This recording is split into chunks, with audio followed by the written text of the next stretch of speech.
You've seen it, you've heard it, you want it. Werebear is awesome. Likely one of the strongest ways that you can play a druid in Diablo 4, but is it stronger while leveling? Does it matter? Because this is what you want to do. You want to level as a werebear, otherwise why would you be here? But how would you possibly level with a werebear, especially with Pulverize? What is the best way to do it? What skills you need? What legendaries to look out for? Well, that's what we're going to be checking in today. And as a disclaimer, this is mostly a guideline into how to do it, because this definitely depends very strictly on what you loot, whether it is specific Pulverize or werebear legendaries, or items that just give you +2 to Pulverize, or specific other skills. This has the flexibility to change depending on what you get, so that you can do as much damage as possible and level ideally as quickly as possible as a werebear.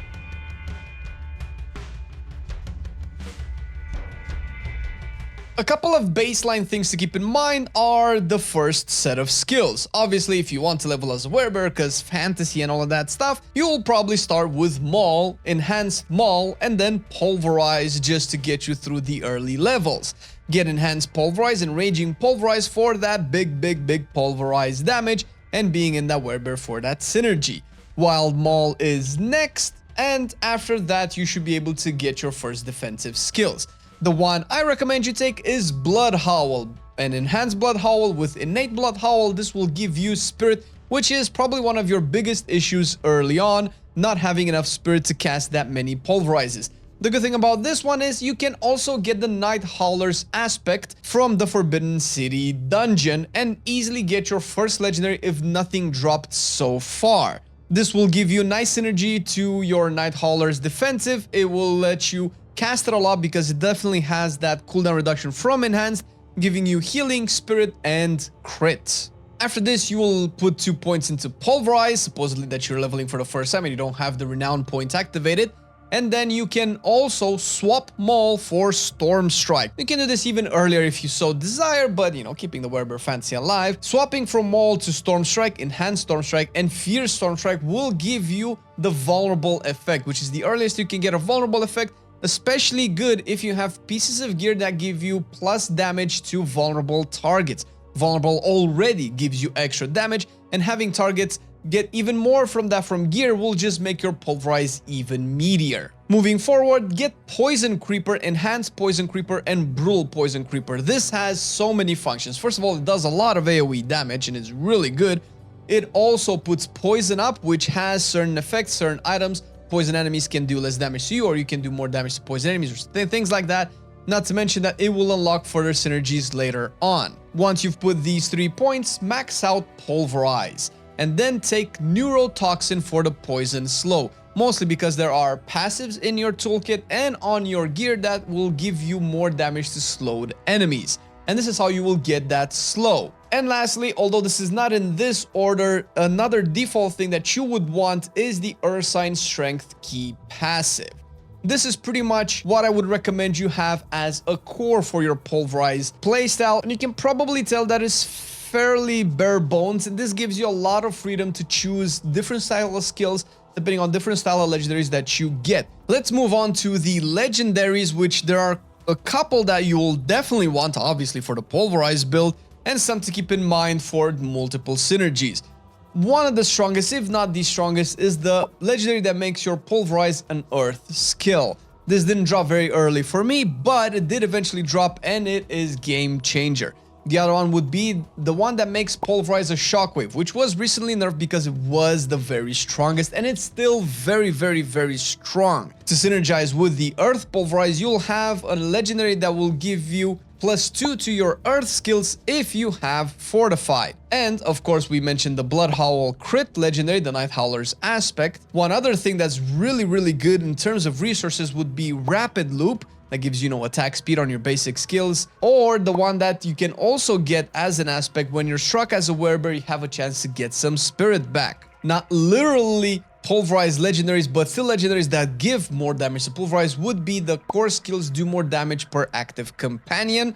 Obviously, this will add more companions to your toolkit, but will give more damage to Pulverize. Also, another one that works really well is the one that gives you attack speed when you crit with core skills, in this case Pulverize. There are a couple that are good defensive wise, although there's plenty of them with the berries and all of that, but a couple that you should probably look into, especially once you get to the later stages of leveling, which is where I've encountered some survivability issues. The Disobedient Legendary, which gives you armor when you deal damage, stacking up to a certain amount and kind of keep dropping depending on your build. This is just a big influx of armor. It's really good to keep you alive. And of course, one that definitely synergizes more with the Earth Pulverize is the Earthen Bulwark replenishes by killing enemies with Earth skills, which is going to be your Earth Pulverize. If you don't have the Pulverize, that's an Earth skill, then this legendary is not gonna do much. You won't have Earth skills unless you just swap your build entirely. With these out of the way, how does your build change or what you should be looking for? Well, first of all, if you're just unlucky with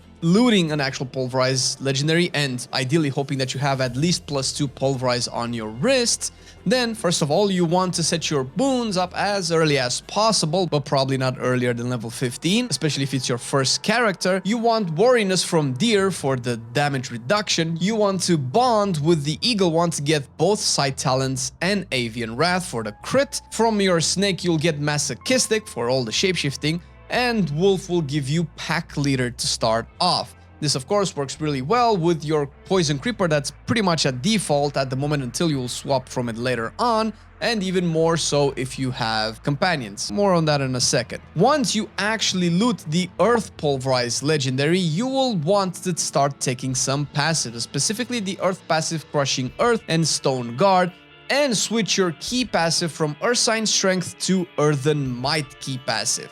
This key passive essentially makes this Earth build so amazing because, among everything that it does, it also gives you a chance to reset your entire spirit bar orb thing, essentially filling your orb with full spirit, meaning that you just do 2 or 3 extra pulverizers depending on your max spirit. Obviously, with this is pretty cool to have max spirit, but aiming for max spirit is not something that you should definitely take time to do. An optional thing would be Safeguard, another Earth passive that gives you a little bit more defensiveness if you feel like you need to. And of course, you will change your boons, specifically the Snake boon, and change it to Obsidian Slam. This is really cool and it gives you more overpower abilities, which is fantastic, especially for Pulverize, by the way. Now, as you level up, if you end up selecting your ultimate, which is Grizzly, if you want to pick Grizzly, and you probably should pick Grizzly, you'll also change your Snake to Calm Before the Storm and your Wolf to Calamity to give you a lot more ultimate damage. And of course, there's plenty of items that will give you more ultimate damage skills, making your Grizzly an actual cooldown. And if you've decided to swap from Maul to Storm Strike, you will want to get Defiance, Natural Disaster, and Resonance for that Storm ability, Earth ability. Storm ability, Earth ability, dance in terms of your rotation for even more damage. If you've looted the core skills do more damage per companion active, you might want to start getting Wolves, especially Enhanced and Brutal, maybe Ravens too, it depends how much room you have on your bars. If no legendaries drop or you already have some of the above and you're already starting to build your build, you can consider a couple of passives depending on what you need. None of these is in the order that you should take them, but something that you should keep in mind. First of all, Heart of the Wild will unlock Wild Impulses, which gives you more core skill damage, definitely something that you will want at any point eventually on your pulverized builds. Mending will give you Provocation for 3 points as well, which gives you faster and more overpower hits in Werebear. And if you only have pulverize, you make sure that you won't waste them on mauls, for instance. If you don't have any extra abilities because of any legendary that might indicate it, you can consider getting Trample or Rabies, specifically for poison damage. Trample is good to get you out of CC, so it can give you Unstoppable, while Rabies synergizes really well with the poison slow damage. And speaking of poison, if you can maintain a high level of poison, either through Companion, through Poison Creeper resets, or through Rabies, consider also getting the Envenom passive maxed out. This is not something super reliant on Werebear. It's very niche, but on the off chance that you are unlucky with any legendaries, with any other plus to skills, consider maintaining a high uptime on poison on enemies and get this. At least will help you for some boss fights, because Poison Creeper just kind of poisons the bosses all the time. Ravens are also an option if you were unlucky with anything else. It gives you companion synergy, especially if you play Pack Leader, even more especially if you play the core skills do more damage per companion active. Hurricane is also really good for synergy because it gives you vulnerable if you talent into it properly. Debilitating Roar gives you damage reduction if you struggle staying alive, and also puts a slow up on targets if you need more slows for, do more damage to slow targets. And speaking of more tankiness, Ancestral Fortitude, Vigilance, and Iron Fur, plus all the other fortified stuff that you can get through different style of passives, depending on where you want to go, are going to be really good to keep your Werebear alive. I can pretty much face tank anything except Butcher, because with all of this, the build still kind of suffers in single target. Past this, if you don't have anything specific, because you can be unlucky for certain while, or maybe you've outgrown your legendary because it's just too low of an item power, you can essentially tune your build around any other plus to skills items that you have, or maybe other random legendaries. I find myself playing werewolf skills and storm skills with my Werebear because I just had a legendary that boosts them in some way, even though Pulverize would have probably still been my main damage source. So keep that in mind. The build is very flexible, or the playstyle rather is very flexible. Just use what you have. And a couple of tips playing late into the end game and trying to get the build to work around. The earliest thing that you're likely gonna get, if supposedly you're the most unluckiest player ever, would be the Blood Howl Legendary Night Howlers aspect. This is particularly really good, and it works even better if you have Wolves and Poison Creeper. Although I recommend you take Poison Creeper pretty much as a default for the better part of you leveling. If you only have this particular aspect or not enough legendaries to build you a full build, then consider taking Wolves a little bit early. And of course, once you do have both of them, make sure that whatever you do, you take the Pack Leader boon from the Wolf Spirit, because the resets are amazing. Wolves are going to be really good for your single target issues. Vine is going to be really good for AoE, Ravens are going to be good pretty much all around, and especially if you loot the core skills, do more damage per companion legendary, this is going to be even better, and Bloodhowl is going to buff all of them up. If you get the Pulverize Shockwave legendary, you can also use evades to position yourself properly, considering that the Shockwave is in a line and sometimes you can be surrounded or in a bad positioning because you're just following or trying to dodge puddles of poison.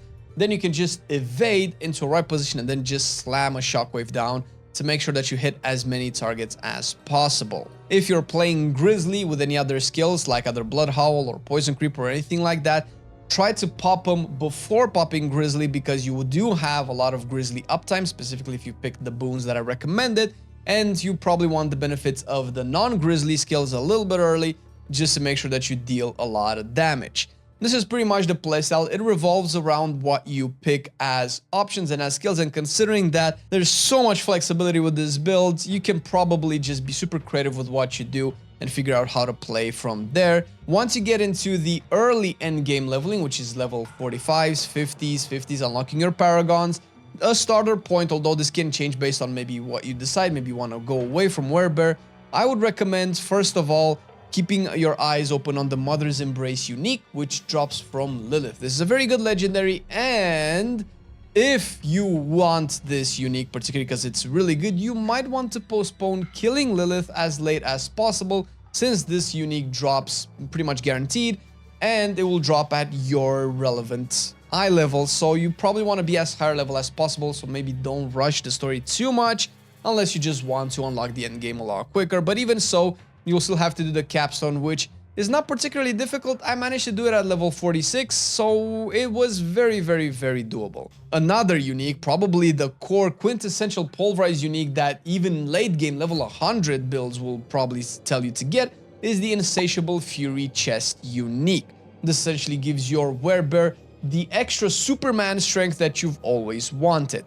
And in terms of the actual Paragon, maybe I was very lucky, but I did get the Werebear rare glyph very early on, and you keep looting rare glyphs all the time if you keep doing dungeons and world quests. So the first socketed glyph that I would recommend you get, unless you're like super lucky and get like some outstanding one that I particularly don't have, the Werebear glyph is really good early on. It's very cheap, it's rare, you definitely want rare, and you put it in. And once you've unlocked your second Paragon board, I would recommend you go towards the Survival Instincts legendary glyph, obviously if you want the Werebear love, but that's pretty self-explanatory because you just click on things that say Werebear. This is pretty much it for the build. Enjoy your time smashing with the Pulverize. If you like the video, like and subscribe, and we'll catch you in the next one. Bye-bye.